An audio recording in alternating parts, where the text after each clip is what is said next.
Round up horror में आप सभी का स्वागत है। मैं ऋषि लेकर आया हूँ एक ऐसी डरावनी सच्ची कहानी जिसे सुनकर तो पहले मैं ही खुद इतना डर गया था। आज आप लोगों से भी शेयर करना चाहता हूँ। ये कहानी शमशान की दुल्हन का पार्ट 2 है। तो अब तक हमने सुना प्रकाश अपनी पत्नी से बहुत प्यार करता रहता है। उसके 2 बच्चे होते हैं। बच्चे होने के 2 महीने के बाद ही उसकी देहांत हो जाती है। उसकी पत्नी के शव को ले जाकर शमशान में जलाया जाता है। जलाने के बाद कहा जाता है ये लो कुछ अरहर के दाने इसे रास्ते में छींटते हुए चलना, इससे उसकी आत्मा तुम लोग के पीछे पीछे नहीं आएगी। वह ऐसा ही करता है और घर जाकर आराम से सो जाता है। परंतु सपने में उसकी पत्नी उसे उस पेड़ के पास बुलाती है। वह सपने में उठकर चला जाता है उस पेड़ के पास। वो उस पेड़ के पास जाता है रात के समय। वह पीछे से आती है और उसे गले लगा लेती है। वह देखता है परंतु वह ये भूल जाता है कि वह उसकी आत्मा है और वह कितनी घातक हो सकती है। वह प्रकाश से कहती है तुमने अगर अरहर का बीज न फेंका होता तो मैं उसी वक्त तुम्हारे पीछे पीछे चली आती, लेकिन अब 10 कातर के दिन सारे लोग मुझे भोजन कराने आएंगे। 10 कातर के दिन तो उसी वक्त तुम मुझे पीछे मुड़कर उंगली से बुला लेना। मैं वापस आ जाऊंगी तुम्हारे पास हमेशा के लिए। तुम्हें सभी कोई कहेगा कि पीछे मुड़कर मत देखना, पर तुम उनकी बात मत सुनना। तुम मुझे अवश्य बुलाना, मैं तुम्हारे पीछे पीछे आऊंगी। 10वें दिन वह जाता है और उसे बड़े बुजुर्ग समझाते हैं कि पीछे मुड़कर मत देखना, परंतु वह ऐसा ही करता है। उसे अपनी पत्नी की बात याद रहती है। पीछे मुड़कर अपनी पत्नी को हाथ दिखाते हुए बुलाकर वह घर की ओर आ जाता है। घर पे आने के बाद वह बहुत ही ज्यादा खुश रहता है। सभी देखकर बहुत ही ज्यादा हैरान हो जाते हैं। वह कमरे में आता है तो अचानक से उसका दरवाजा बंद हो जाता है। वह खुश हो जाता है कि उसकी पत्नी उसके घर पे आ गई। तो वो अपने साथ 2 और आत्माओं को लेकर आती है और कहती है मैं अपने बच्ची को और तुम्हें मारकर अपने साथ ले जाऊंगी। ये बात सुनकर प्रकाश बहुत ही ज्यादा डर जाता है। अब आगे सुनते हैं क्या होता है। उसकी पत्नी नीलम की बात सुनते ही प्रकाश के पांव तले जमीन खिसक गई। वह बिना कुछ सोचे इतनी बड़ी गलती कर बैठा था। इस पर परिवार पर बहुत बड़ा खतरा मंड रहा था। वो अपने आप में पछताने लगा। नीलम वे अन्य आत्माएं कमरे में उड़ने लगी, जोर जोर से हंसने लगी।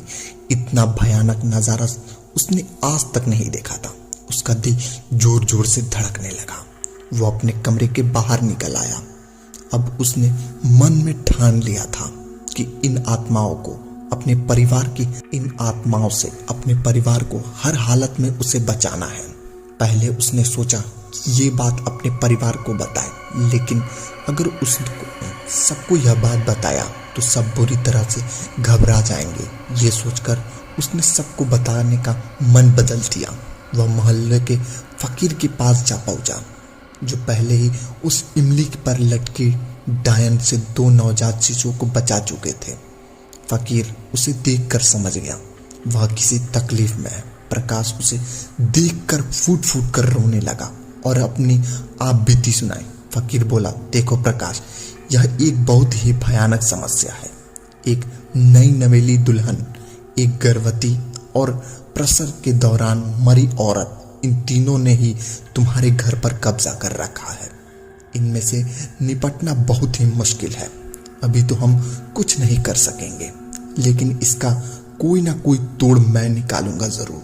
अभी तुम घर जाओ। प्रकाश जब घर पहुंचा तो उसकी भाभी ने उसे खाना परोसा। जैसे ही पहला निवाला मुंह में लिया, उसकी नजर भाभी पर पड़ी। वह सारे बाल बिखर कर सफेद सफेद आंखों से उसकी तरफ मुस्कुरा कर देखने लगी। वो जोर से चिल्लाया और घर के सारे लोग तुरंत दौड़कर चले आए। सभी नजारा देखकर घबरा गए। यकीनन नीलम ही थी जो प्रकाश की भाभी के शरीर में प्रवेश कर चुकी थी। वह जोर जोर से चिल्लाकर अपनी पत्नी सखियों को पुकारने लगी और अचानक जोर से हवा चली और प्रकाश के बड़े भाई विकास जोर जोर से हंसने लगे। लेकिन ये क्या, ये कोई साधारण हंसी नहीं बल्कि एक औरत की हंसी थी। फिर एकाएक हंसी रुकी और वो बोले, मैं हूँ कोमल। शादी के दिन मेरे पति ने मुझे मार डाला था। अब अपनी सखी नीलम के कारण मुझे अब वापस पति मिलेगा। इस औरत को प्रकाश की भाभी मार इसके पति को मारकर मैं अपने साथ ले जाऊंगी। फिर एक और गर्जना के साथ प्रकाश की भाभी में से एक और आवाज आई, और मैं हूँ नीलम की सखी रजनी।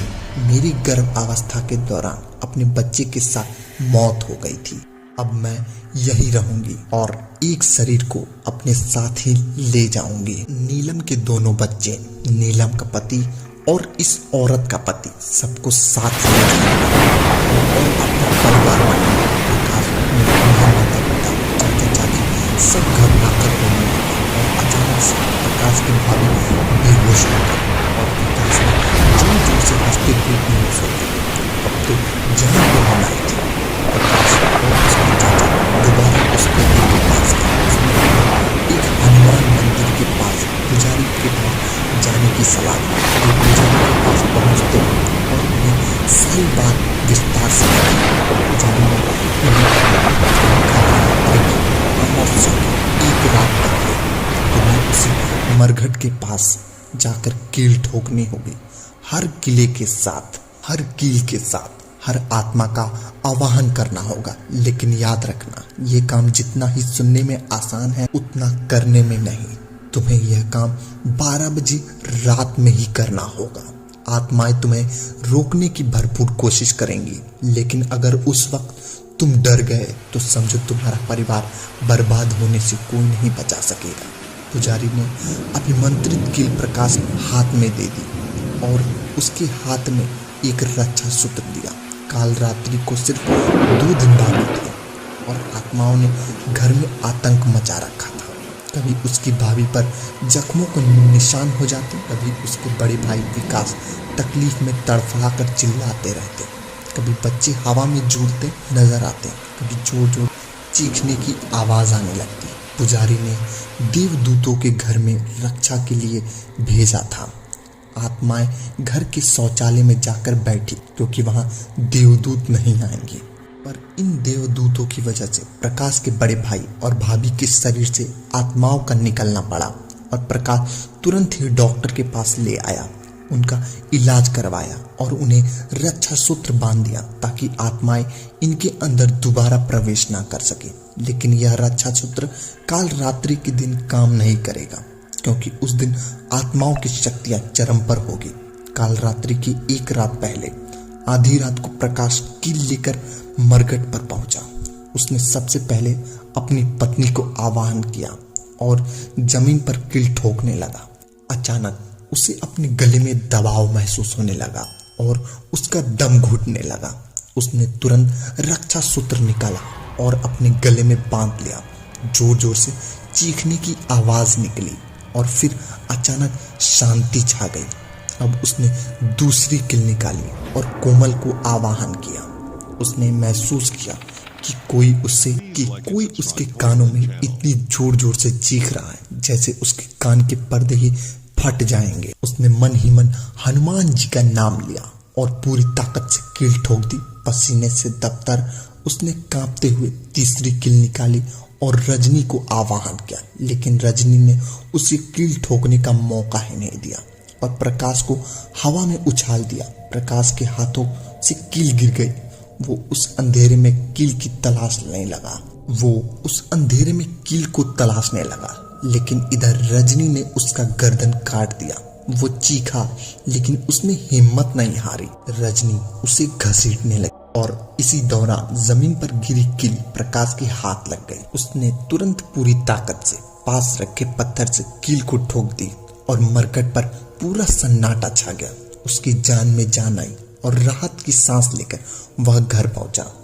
जब घर पर उसने सभी को स्वस्थ देखा तो उसकी खुशी का ठिकाना नहीं रहा।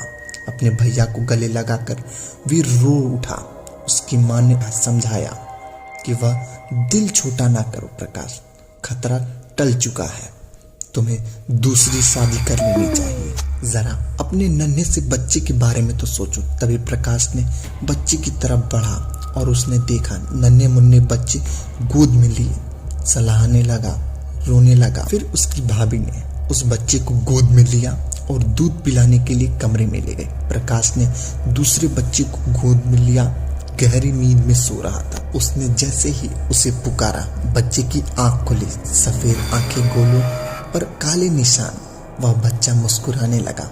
वह समझ चुका था कि वह एक और कील ठोकना भूल गया है, उस अजन्मे भ्रूण के लिए जिसने उसके बच्चे पर कब्जा कर लिया था। तो दोस्तों, मिलते हैं फिर एक और नई सच्ची घटना पे आधारित कहानी के साथ। तब तक के लिए धन्यवाद। अगर वीडियो पसंद आई हो तो वीडियो को लाइक करिए और चैनल को सब्सक्राइब करिए ताकि हमारे आने वाली वीडियो सबसे पहले आप तक पहुंचे। और कमेंट में जरूर बताइए कि आपको यह कहानी कैसा लगा।